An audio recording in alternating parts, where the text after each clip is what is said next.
Good morning, everybody. It's such a pleasure to be here to break ground on the I-5 North Coast Corridor project. And as my corridor director, Alan Kossop, always reminds me, it takes a village to put these projects together. And it's so great to see so much of the village here with us today on a really beautiful day in San Diego.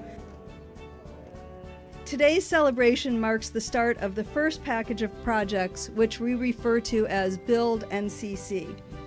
BuildNCC includes 14 miles of new carpool lanes on I-5, nearly 3 miles of new rail double track, 10 miles of new bike paths, the complete restoration of the San Elijo Lagoon, which you've all seen behind me, several hundred acres of preserved coastal habitat, and highway and rail bridge replacements at this lagoon, as well as the Bariquitos Lagoon at the northern end of Encinitas. And we expect this to be complete sometime in 2021.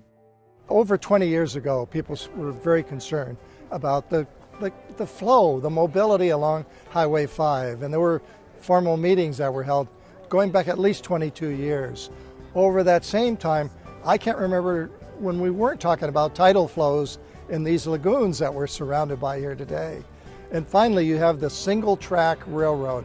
Not a very good way to run a railroad. And it's been a dream for decades to do a double track so we could get more frequency, we could move more goods, we could move more people, we could have a better commuter system.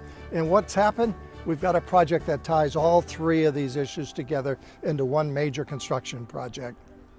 This is a huge milestone because it culminates all the work that went into starting the construction project, the environmental process, garnering the funding to be able to do this. And this project is a very important project, obviously, to the San Diego region, but it's an important project for the entire state of California as well, because I-5 is such an important corridor with movements north and south between Mexico and the rest of California, and also to points in the rest of the country.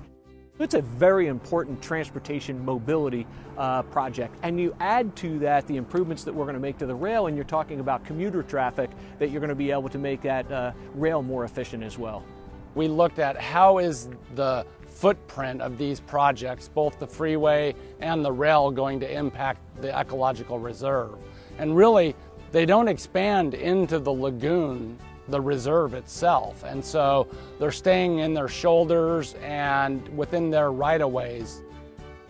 What you see out here today is pretty much what you're going to see out here when we're done, because it all happens below the water line.